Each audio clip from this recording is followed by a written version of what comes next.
रूस के शहर कजान से बड़ी खबर आ रही है और बड़ी खबर ये है कि वहां पर 9/11 जैसी वारदात को अंजाम दिया है। जी हां, 9/11 की वारदात आपको याद होगा, वो अमेरिका के अंदर हुई थी। सेम वही तस्वीर रूस के कजान में बड़ी बड़ी इमारतों से अचानक यूएवीज आए हैं, ड्रोन्स आए हैं और वो ड्रोन बाकायदा रिहायशी इलाकों की ऊंची ऊंची इमारतों से टकराए हैं। 9/11 की तस्वीर, वो त्रासदी दुनिया भूली नहीं होगी जो अलकायदा के जरिए अंजाम दिया गया था। वहां पर बाकायदा कुछ प्लेन्स को कुछ लोगों ने जो है उसको हाईजैक किया और उसके बाद उस घटना को अंजाम दिया। सेम उसी तरह की वारदात, लेकिन इस बार कोई प्लेन नहीं है, इस बार यूएवीज का इस्तेमाल किया गया है, ड्रोन्स का इस्तेमाल किया गया है। और रूस के अंदर कजान में, कजान वही जगह है जहां पर अभी कुछ दिनों पहले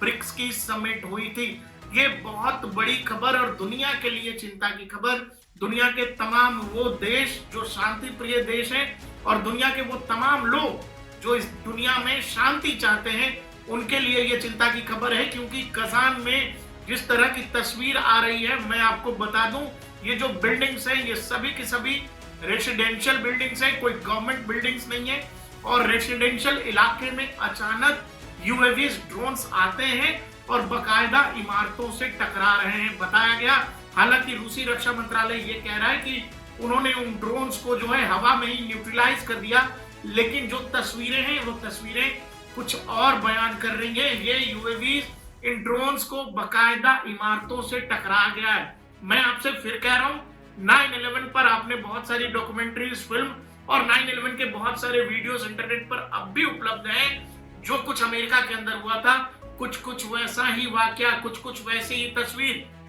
रूस के कजान से आई है और सब कुछ वैसा ही, बस यहां पर प्लेन्स की जगह ड्रोन्स का इस्तेमाल किया गया है। मतलब कि ड्रोन्स क्या, विमान, मतलब कोई उसको चला नहीं रहा, अंदर कोई पायलट नहीं है, उसको दूर से ही रिमोट कंट्रोल के जरिए उनको जो है इस्तेमाल किया गया है रूस के खिलाफ कजान में। सबसे बड़ी बात यह है, ये खबर तब आ रही है जब अभी कुछ दिनों पहले रूसी न्यूक्लियर फोर्स के जो हेड हैं उनको जो है न्यूट्रलाइज कर दिया था। कहा, मॉस्को के अंदर रूसी जो राष्ट्रपति हैं उनके घर से करीब 7 किलोमीटर की दूरी पर उस घटना को अंजाम दिया गया था। यूक्रेन ने उसकी जिम्मेदारी ली थी। अब रूसी रक्षा मंत्रालय का कहना है कि कजान में जो वारदात को अंजाम दिया गया है उसके पीछे यूक्रेन है। दर्शकों, मैंने पहले भी आपसे कहा था कि व्हाइट हाउस में डोनाल्ड ट्रंप जैसे पहुंचेंगे, उनका वादा था कि मैं पहुंचूंगा, रूस यूक्रेन का युद्ध रुक जाएगा। लेकिन ऐसे ऐसे सिचुएशंस बीच बीच में आ रहे हैं, ऐसी ऐसी वारदात को अंजाम दिया जा रहा है जो व्हाइट हाउस के लिए, डोनाल्ड ट्रंप के लिए संभालना बेहद मुश्किल होगा। मॉस्को के अंदर पहले न्यूक्लियर डिफेंस के जो हेड हैं उनको न्यूट्रलाइज की जाती है, यूक्रेनियन फोर्सेस उसकी जिम्मेदारी लेती है। और अब रूस के अंदर कजान से जो तस्वीर आ रही है, 9/11 को दोहराया गया है। लगातार इंटरनेट पर लोग यही कह रहे हैं, क्योंकि जो विजुअल्स आप देख रहे हैं, जो तस्वीरें देख रहे हैं, वो तस्वीरें आपको याद दिलाएंगी 9/11 की, उस त्रासदी की। और इसीलिए ये दुनिया के लिए चिंता का सबब है, क्योंकि 9/11 के बाद मिडिल ईस्ट से लेकर अफगानिस्तान तक अमेरिका ने जो कुछ किया वो दुनिया जानती है। और पूरे उस मिशन में कम से कम 10 साल लगे थे जो अलकायदा के खिलाफ अमेरिका ने चलाया था। अब जो कुछ कजान में हुआ, मैं फिर आपसे कह रहा हूं, कोई गवर्नमेंट बिल्डिंग्स नहीं है, जो इनिशियल इंफॉर्मेशन है,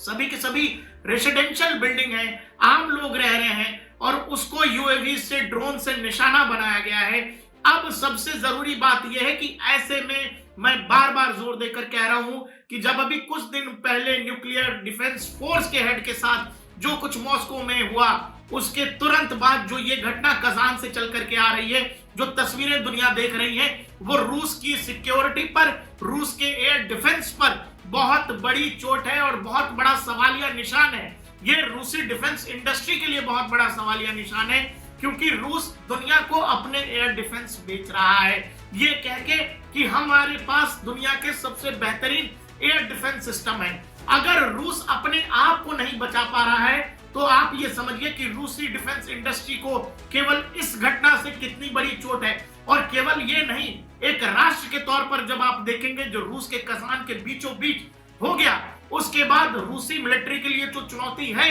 राष्ट्रपति पुतिन के लिए बड़ी चुनौती है कि वो अपने लोगों को, अपने देशवासियों को कैसे भरोसा दिलाएंगे कि उनके नेतृत्व में रूस के अंदर रह रहे लोग बिल्कुल सुरक्षित हैं। मैं फिर आपसे कह रहा हूं, भारत ने भी रूस का जो उन्नत एयर डिफेंस सिस्टम है S-400 वो खरीदा है। रूस कहता है कि उसकी मारक क्षमता जो है, उसका सक्सेस रेट जो है 90% प्लस है। लेकिन ऐसे में जब रूस के अंदर ड्रोन हो रहे, ड्रोन के साथ जो वारदात को अंजाम दिया है यूक्रेन ने, जो जैसा कि कह रही है रूसी रक्षा मंत्रालय, अगर उसको रूस नहीं रोक पाया है तो मैं आपसे कह रहा हूं, चूंकि रूस और यूक्रेन का जो वॉर पिछले 2-2.5 साल से चल रहा है, उसके बाद से रूस के पास जो इकोनॉमी बचाने की कहानी है, जो रूसी अर्थव्यवस्था बची हुई है, उसमें बहुत बड़ा रोल वहां की डिफेंस इंडस्ट्री का है। दुनिया भर के देशों को रूस अपने वेपन्स बेच रहा है और ऐसे में जब एयर डिफेंस के मामले में रूस काफी उन्नति कर चुका है, काफी बेहतरीन काम कर चुका है, और ऐसे में रूस के अंदर ही हवाई हमले एक तरह से हुए हैं, या यूं कहें कि वही तस्वीर जो 9/11 वाली आपने देखी है, ड्रोन के जरिए अंजाम दिया गया है। तो ये बहुत बड़ी चोट एक लिहाज से हर स्तर पर है रूस के लिए, वहां की डिफेंस इंडस्ट्री को, वहां की सरकार को और सीधे सीधे राष्ट्रपति पुतिन को। क्योंकि आपको पता है डोनाल्ड ट्रंप चुनावी लहजे में लगातार अमेरिका में अपने कैंपेन में कह चुके हैं कि मैं व्हाइट हाउस आऊंगा और सप्ताह भर के अंदर रूस यूक्रेन के बीच हो रहा झंझट मैं खत्म कर दूंगा। ये बात अमेरिका के अंदर जो डिफेंस लॉबी बैठी है, जो हथियार लॉबी बैठी है, जो दुनिया भर में हथियार बेचते रहना चाहती है, अगर युद्ध ही खत्म हो जाएगा तो फिर हथियार कैसे बिकेंगे, ये उन लोगों के हित में नहीं है। साथ ही बाइडेन प्रशासन नहीं चाहता कि रूस यूक्रेन के बीच जो कुछ चल रहा है वो सब कुछ अचानक ही खत्म हो जाए, और इसीलिए एक तरह से दुनिया के डिफेंस जानकार ये मानते हैं कि बाइडेन जाते जाते व्हाइट हाउस के अंदर अमेरिका के लिए या फिर डोनाल्ड ट्रंप के लिए दुनिया में इस तरह का सिचुएशन बना देना चाहते हैं, वो चाहे रूस यूक्रेन का मोर्चा हो या इजराइल हमास का मोर्चा हो, इजराइल लेबनान या इजराइल सीरिया का मोर्चा हो, पूरा मिडिल ईस्ट वो इस तरह से परोस कर जाना चाहते हैं कि जहां डोनाल्ड ट्रंप के हाथों से कंट्रोल बाहर हो या तो कंट्रोल करना मुश्किल हो। और ये बात चिंता की सबसे ज्यादा तब हो जाती है जब पुतिन खुद चाह रहे हैं कि वो निगोशिएशन टेबल पर बैठकर इस बात को खत्म करें, और ऐसे में बार बार रूस की, वो कह रहे हैं ना, मैंने पहले भी कहा है आपसे कि रूस के पुतिन के संयम की परीक्षा ली जा रही है। पुतिन पहले भी बोल चुके हैं कि वो न्यूक्लियर की कहानी आगे बढ़ाने से नहीं चूकेंगे अगर उन पर प्रेशर बनाया गया तो। और अब जो कजान से तस्वीर आ रही है, ये तस्वीर बेहद खतरनाक है दुनिया के लिए। ये सब कुछ वहां तक जा सकता है जो दुनिया ने जापान के अंदर हिरोशिमा नागासाकी में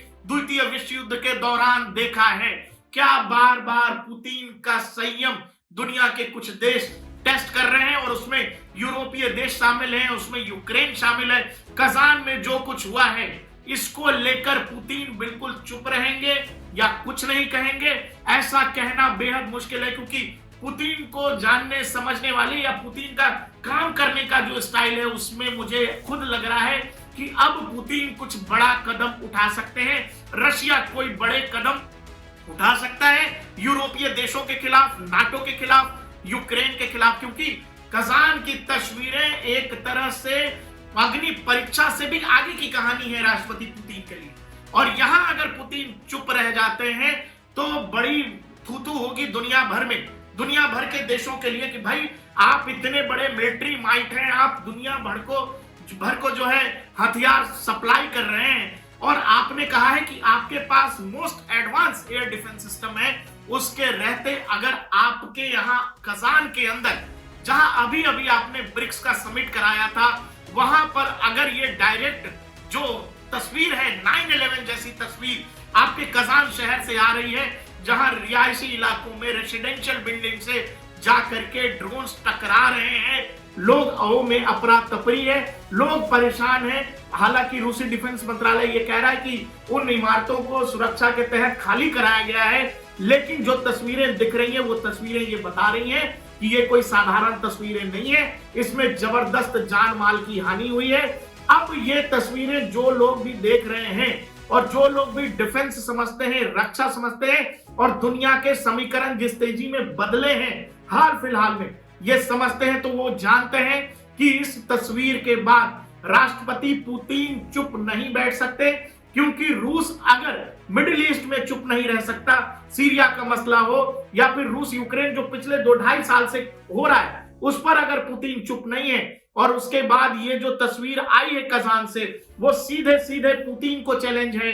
रशिया मिलिट्री को चैलेंज है, रशिया को चैलेंज है और रशिया की डिफेंस मिनिस्ट्री को चैलेंज है कि इसका जवाब आपके पास क्या है। तो मैंने आपसे बार बार कहा है, पहले भी हम लोगों की बात होती रही है, जिसमें ये कि पुतिन बार बार दुनिया के देशों को, नाटो देशों को कहते रहे हैं कि रूस की परीक्षा मत लो, रूस के संयम की परीक्षा मत लो। और मुझे लगता है कि इस तस्वीर के बाद राष्ट्रपति पुतिन की संयम की जो रेखा या बांध है, शायद वो सब्र का बांध अब टूटने वाला है और दुनिया के लिए ये बिल्कुल भी ठीक खबर नहीं है। क्योंकि अगर आप पुतिन या फिर जिनपिंग या फिर जो ईरान के राष्ट्रपति हैं या ईरानियन ताकत हैं या ईरान है, उसको लेकर आप बार बार अगर उनको पुश करोगे उनके घर में और बार बार उनके पेशेंस की टेस्ट लोगे, तो ये दुनिया के लिए अच्छी खबर नहीं है। पुतिन राष्ट्रपति जिस तरह से अपने देश को चला रहे हैं और जिस तरह से रूस यूक्रेन के मोर्चे पर लड़ रहा है, उस लिहाज से यह तस्वीर रूस के लिए बिल्कुल ठीक नहीं है। और केवल रूस के लिए नहीं, बल्कि अभी अभी नए राष्ट्रपति चुने गए दूसरे कार्यकाल के लिए, जब अभी 20 जनवरी को अपना कार्यकाल संभालेंगे ट्रंप, उनके लिए चीजें बिल्कुल भी सामान्य नहीं रहने वाली हैं। सब कुछ बिल्कुल बदल जाएगा इस तस्वीर के बाद, क्योंकि मैंने आपसे पहले भी कहा है, फिर कह देता हूं, 9/11 के बाद अमेरिका की नीति बिल्कुल बदल कर रख दी थी और सब कुछ बदल गया था अमेरिका के अंदर और अमेरिका की नीति बाहर भी। रूस के अंदर कजान से जो तस्वीर आई है, अगर इसमें नुकसान बहुत ज्यादा है जैसा तस्वीरों में दिख रहा है, तस्वीरों को देखकर लग रहा है, तो दुनिया के लिए ये बिल्कुल भी अच्छी खबर नहीं है।